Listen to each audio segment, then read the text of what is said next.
Hi everyone. Let's talk about an art book today. I have this book called Talk Art by Russell Tovey and Robert Diament with me.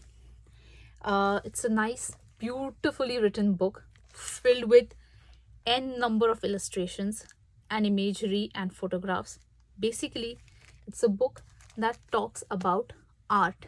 Now, if I was to read about art for the very first time, I think I will pick up a book like this first.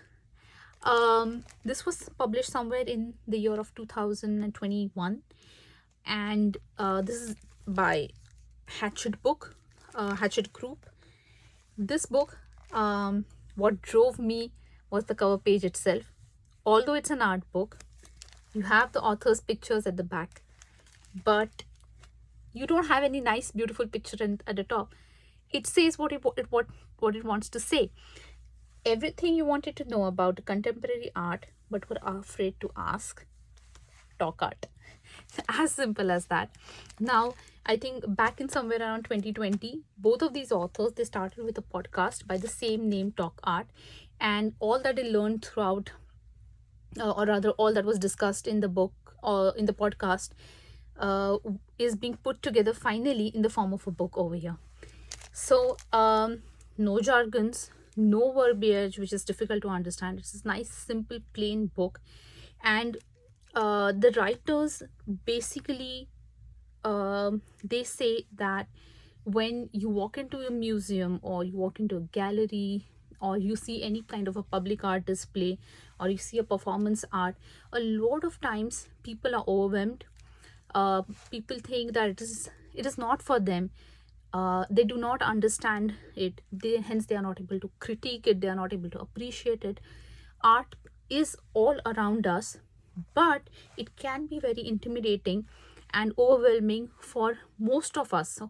So there is a very beautiful line in the book wherein I think Russell Tovey says that the artist, however, wants you to see their art. So although it's all overwhelming and intimidating to you, they want you to see their art, and hence he thinks, and so does Robert Diamond. They both think that there should be some way in which they can do a hand holding for people like us and take us to the world of art. And over here, especially contemporary art. So you will see chapters in this book that are dedicated to public art, performance art, art and politics, art and feminism. There is a chapter on photography, ceramics. There's also about, I think, cartoon art and art about margins. So, all of the things that kind of form a part of contemporary art, there is literally a chapter dedicated to it, and it's beautifully explained.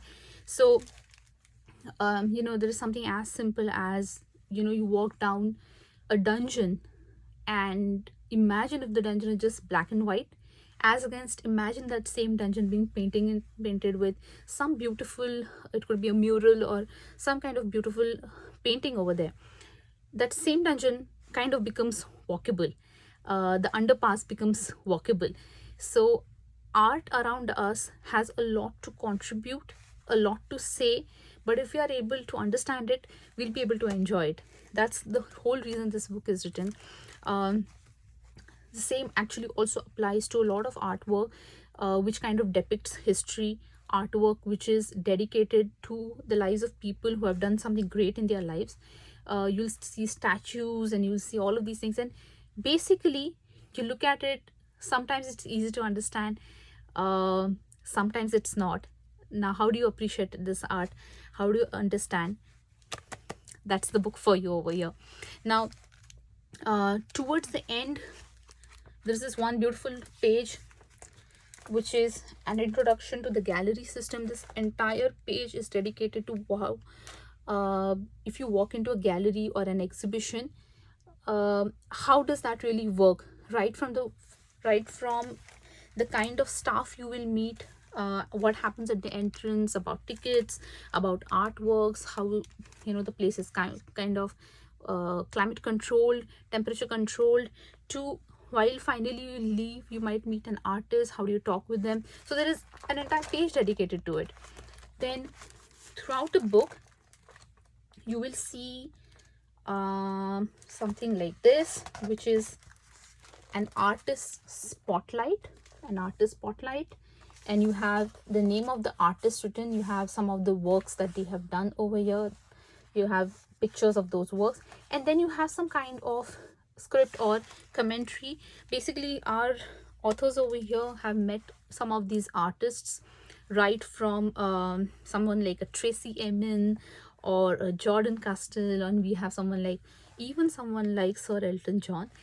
They have spoken with these guys, taken their insights about art, and they have put it over here. So you'll see a lot of them under the artist spotlight. So it's a great way to learn about the artists who have made some of their contributions to the contemporary art. Then like I said, these guys have also they also have a podcast. I could not find a link for that, but I think they have one on Apple. I think they have bits and pieces on YouTube. So they kind of almost reached 1.5 million subscribers to their podcast. It was such a hit, and that's how I think that motivated them to also start write a book. Now towards the end they have around 4 sections, and let me just pull out that part that you'll be able to see in the contents itself. They have around 4 parts that are dedicated to how you kind of interact with art. So wherein how to see art, how to create your own collection, what to read, and advice for budding artists. So your interaction with the art world, all your questions that you might have, you'll find answers to them in these last 4 chapters. What to read is interesting. How to create your own collections is even more interesting. You should definitely read that section. Then one part that I think you should definitely not skip is the very introductory part. The introductory part, I think it's on page 12 and 13. That is, what does contemporary art mean to us? So if you start off like this, reading from this part, it will nicely handhold you into the following chapters and guide you to the world of art. It's a necessary introduction to what these guys think about contemporary art. Now like I said, the reason I love this book is because it introduces you to the forms of contemporary art, which can be public art, performance art, photography, ceramics, everything that you need to know.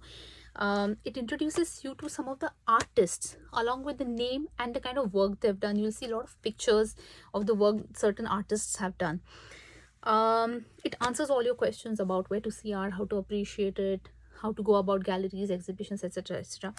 And you, by the end of this book, you will also get familiar with the verbiage.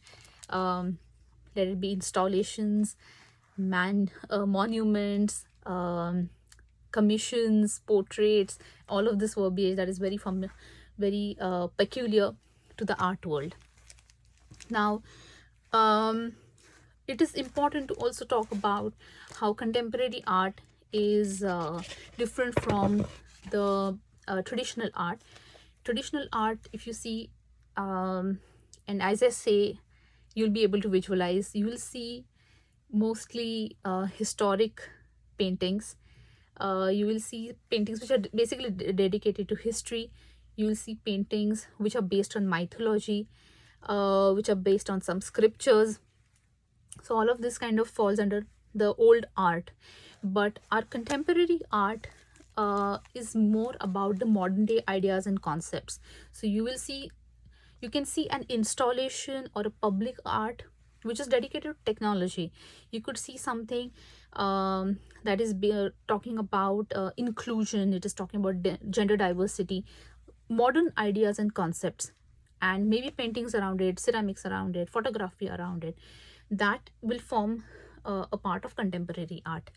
Also, the traditional or the old art, the focus was a lot on skill, on how the painting is done, how beautiful it is, does it depict the real life, how close it is to the reality. No such limitations or boundaries kind of exist for the contemporary art. So the artist is free to explore his idea and kind of put it on canvas or an installation or wherever it is. So there is no limitation, and there is a lot of freedom in that sense to the artist.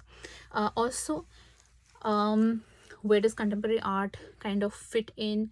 Just to give a broad level understanding of the field of art, you'll see that there are major branches in art.